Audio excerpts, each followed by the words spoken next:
बाद में जब 2 दिन बाद 1 हफ्ते बाद जाके हमने कहा कि सर जो बैलेंस है उनका भी दे दीजिए, तो कहते संजय जी एक काम करो, आप इनको 10-10 लाख रुपए देके भगाओ।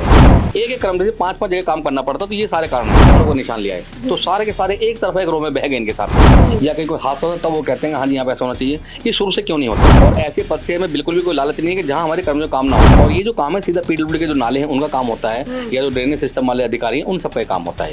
ये बार बार कहते हैं कि एलजी साहब काम नहीं करने दे, अरे नहीं करने दे, घर जाकर बैठ जाओ। जो रिटायर हो रहे हैं कर्मचारी रोजाना, हर महीने रिटायर हो, उनकी जगह तो रखना पड़ेगा उन लोगों को। दिल्ली सफाई कर्मचारी आयोग के चेयरमैन संजय गहलोत इस वक्त हमारे साथ मौजूद हैं, जो सीधे आम आदमी पार्टी के जो मुखिया हैं अरविंद केजरीवाल, उन पर दलित विरोधी होने का आरोप लगा रहे हैं। और ये आरोप क्यों लगा रहे हैं, सीधे जुड़ते हैं और बात करते हैं। सर, इतना बड़ा आरोप आप लगा रहे हैं, किस आधार पर ये आरोप लगाए जा रहे हैं? देखिए, आज मजबूर होकर में बात कहनी पड़ रही है, क्योंकि दिल्ली सफाई कर्मचारी आयोग है, ये एक संवैधानिक संस्था है दिल्ली सरकार की। यहाँ हजारों कर्मचारी रोजाना आना जाना होता है। अब कर्मचारी शिकायतों के लिए यहाँ पे आते हैं, निपटान के लिए आते हैं यहाँ पे, लेकिन जब उनका काम नहीं होगा तो वो कहाँ जाएंगे?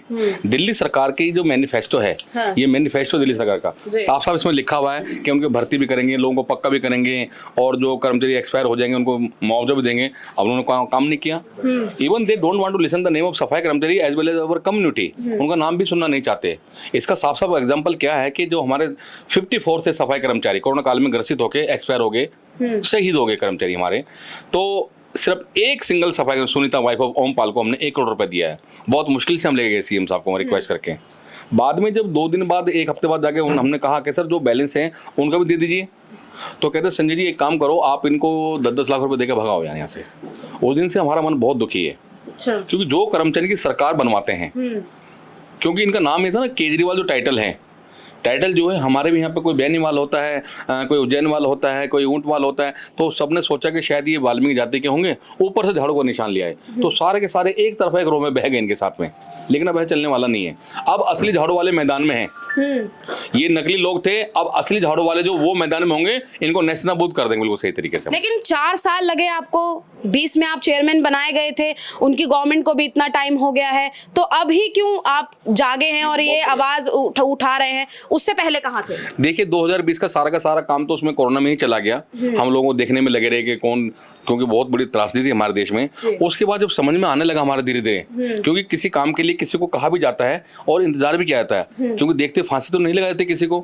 हमने रिक्वेस्ट की, बहुत सारे कॉरेस्पॉन्डेंस हमारे पास में है कि शायद उनको कोई जवाब आ जाए, कोई पॉजिटिव आंसर है इन लोगों के लिए काम करने के लिए। जब नहीं आ पा रहा तो अब मजबूर हो गए। अभी मेरे 2 साल बाकी हैं, अभी हमारे 2 साल कम से कम बाकी है। मैं ऐसा नहीं कि आज यहाँ से समाप्त हो रहा हूँ या खत्म हो रहे हैं तब जाके ऐसा हो रहा है। अभी मेरे 2 साल बाकी है, और ऐसे पद से हमें बिल्कुल भी कोई लालच नहीं है कि जहाँ हमारे कर्मचारी काम ना हो। क्योंकि मैं कर्मचारी आयोग का चेयरमैन बनने से पहले मैं सफाई कर्मचारी जो हमारे संगठन है इनका, उसका दिल्ली प्रदेश अध्यक्ष रहा हूँ।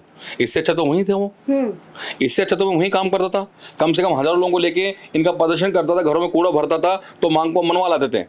इसी दिल्ली सरकार से हमने जबरदस्ती, जैसे कहते हैं ना शेर के मुंह से जबड़े से मांस निकालना, ऐसे खींच के पैसे लाते थे और अपने सफाई में तनख्वाह दिलाते थे। लेकिन वो सुनने को तैयार नहीं है।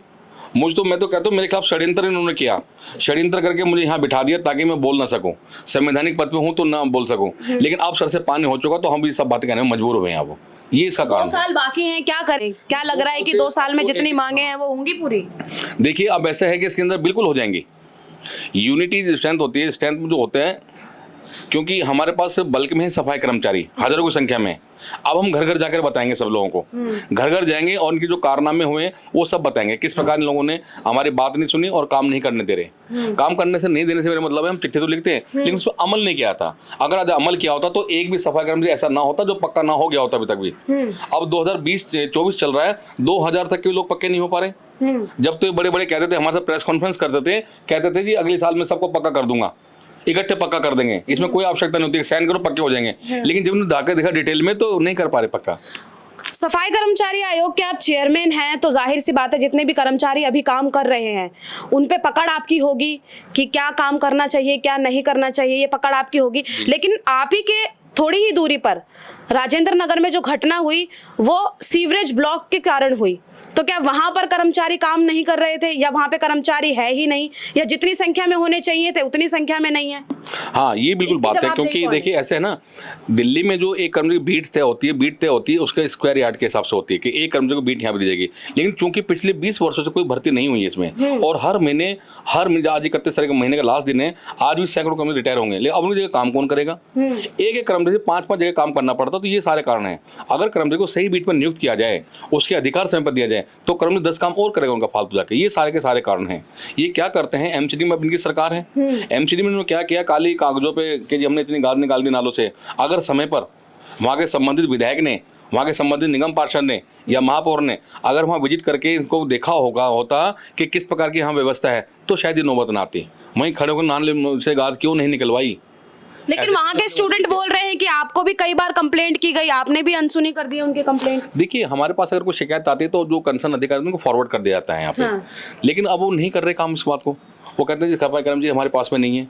और ये जो काम है सीधा पीडब्ल्यूडी के जो नाले हैं उनका काम होता है, या जो ड्रेनेज सिस्टम वाले अधिकारी हैं उन सबका काम होता है यहाँ पे। यहाँ तो हम केवल और केवल जो सफाई कर्मचारी हैं उनकी शिकायत सुनकर उनका समाधान करते हैं बस केवल। लेकिन अब हादसा होने के बाद वहां पर बुलडोजर चल रहे हैं, तो क्या वो बुलडोजर खाना पूर्ति कर रहे हैं? देखिए, ये तो ना हमारे देश की व्यवस्था ही ऐसी है। जब कुछ हादसा जब तक ना हो जब तक वो ध्यान नहीं देते। हमने बहुत शुरू में देखा था लक्ष्मीनगर में मेट्रो स्टेशन पे वो मेट्रो का वो छज्जा गिर गया था वहाँ से, तब सरकार होश में आई। या कहीं कोई हादसा होता तब वो कहते हैं हाँ जी यहाँ पे ऐसा होना चाहिए। ये शुरू से क्यों नहीं होता? जो बिल्डिंग के बायलॉज हैं सरकारों को चाहिए कि उनके हिसाब से काम करें। मैं तो दिल्ली सफाई कर्मचारी आयोग का चेयरमैन होने के नाते संवैधानिक पद पे हूँ, इनसे यही गुहार करना चाहूँ। मैं लिखेंगे भी हम जाके, वो कोर्ट के मार्फत भी हम करेंगे कि जहाँ जहाँ निगम की सरकार है उनके जो सुपरवाइजर हैं, संबंधित अधिकारी हैं, वो अपने ड्यूटी करें सही समय पर, अन्यथा इसके परिणाम भुगतने पड़ेंगे उन लोगों को। तो अब आखिरी सवाल मैं ये जानना चाहूंगी कि कर्मचारियों की कमी आप बता रहे हैं, भर्ती नहीं हो रही है।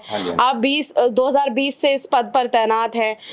बीजेपी पिछले 15 सालों से एमसीडी में थी, अब आम आदमी पार्टी आई है, तो क्या लग रहा है कि अब भी भर्ती नहीं हो रही है, या बीजेपी के टाइम से ही भर्ती नहीं हो रही थी? कहाँ कमी है, किस पार्टी में और किस सरकार की कमी है? पिछले अगर 15-20 साल का रिकॉर्ड हम देखें तो बीजेपी के शासनकाल में तो कम से कम लोग पक्के भी हुए हैं। सारे रिकॉर्ड हमारे पास में है। आरती मेहरा जी मेयर थी, उन्होंने अपना काम किया, विजेंद्र गुप्ता जी ने अपना काम किया, चौधरी महक सिंह जी ने अपना काम किया, लोगों को पक्का किया। 20-25 हज़ार लोग ऐसे जो बल्क में ही पक्के किए गए, लेकिन उसके बाद हमने कभी नहीं सुना इसका करके। और उसमें भर्ती भी होती थी, जैसे नजफगढ़ में भर्ती हुई है, इधर साउथ दिल्ली में भर्ती हुई है, शादरे में तो खैर 94 में भर्ती हुई, उसके बाद नहीं हो पाई क्योंकि पहले से बल्क में सफाई। लेकिन अब जो रिटायर हो रहे हैं कर्मचारी रोजाना, हर महीने जो रिटायर होते हैं उनकी जगह तो रखना पड़ेगा उन लोगों को। तो ये व्यवस्था तब ठीक हो सकती है, उनको समय पर अधिकार दिए जाएं और उनके जो भी मूलभूत समस्या उनको दिया जाए, और साथ में यार्ड डिस्ट्रिक्ट के हिसाब से उनकी बीट बना दी जाए, तो दिल्ली में एक भी पत्ता नहीं बचेगा। सारे के सारे कर्मचारी हमारे काम कर देंगे इसके अंदर। ठीक है, एक आखिरी सवाल और है कि आप कह रहे हैं कि केजरीवाल काम नहीं कर रहे हैं, लेकिन आम आदमी पार्टी की सरकार कह रही है कि हमारी तरफ से सारी फाइलें रेडी होती हैं, आगे जब उनको भेजा जाता है तो वहां से रोक ली जाती हैं। मैं तो ये कहता हूं कि क्या एक दूसरे पे ठीकरा फोड़ने का इन लोगों को रिजाइन देकर अपने घर बैठ जाना चाहिए। जब कोई इनकी सुन नहीं रहा, बात नहीं करने वाला, तो क्या अधिकार है इन लोगों का? जो विधायक भी हमारे हैं, एमसीडी में काम कर रहे हैं, ये बार बार कहते हैं एलजी साहब काम नहीं करने दे रहे। अरे नहीं करने दे, अपने घर जाकर बैठ जाओ, ये अपने अधिकारियों के लिए संघर्ष करो आप लोग। अगर कोई काम नहीं बनता है तो जी वहां से हमें काम नहीं करने दिया रहा, और अगर कुछ हो जाता है तो कि जी हमने तो अपना कर दिया यहाँ पे। और जेल के मुख्य कारण ये जो देखो, जैसी करनी वैसी भरनी, बचपन से हम कहावत सुनते हैं और ये सत्य भी है। एक यूनिवर्सल ट्रूथ है, जो करेगा जैसा बोएगा ऐसे उसको काटना भी पड़ेगा। बल्कि मैं तो कहता हूँ हमारे घर में बद्दुआएं हैं, मतलब ये क्या जो सलाखों के पीछे है। अगर हमारे कर्मचारी यहाँ पेट पकड़ पकड़ कर रोते हैं, महिला कर्मचारी रोती है यहाँ पे, उनको तनख्वाह टाइम में दे रहे हैं, उनको ठेकेदारी में उनको झोंक दिया, और आने वाले दिनों में ऐसा प्लान बनाया जाएगा कि एमसीडी में 6500 लोग आएंगे, उनको ठेकेदारी में दे देंगे। तो ऐसा नहीं होने देंगे हम सड़कों पर उतरेंगे हजारों की संख्या में, उनको सबक सिखाएंगे हम लोग। ठीक है, बहुत बहुत धन्यवाद हमें समय देने के लिए। तो हमारे साथ बात कर रहे थे संजय गहलोत, जो चेयरमैन है सफाई कर्मचारी आयोग के, जिन्होंने सीधे तौर पर दिल्ली सरकार को चुनौती दे दी है और कह दिया है कि हमारी बात सुनी जाए, नहीं तो एक सड़कों पर उतरकर बड़ा आंदोलन होगा और देखा जाएगा कि आखिर क्यों हमारी सुनवाई नहीं की जा रही है। आप क्या सोचते हैं, क्या राय रखते हैं, कमेंट बॉक्स में जरूर बताइएगा। कैमरा पर्सन गजनवी पाशा के साथ मनीषा लखवाल, जनहित टाइम्स, दिल्ली।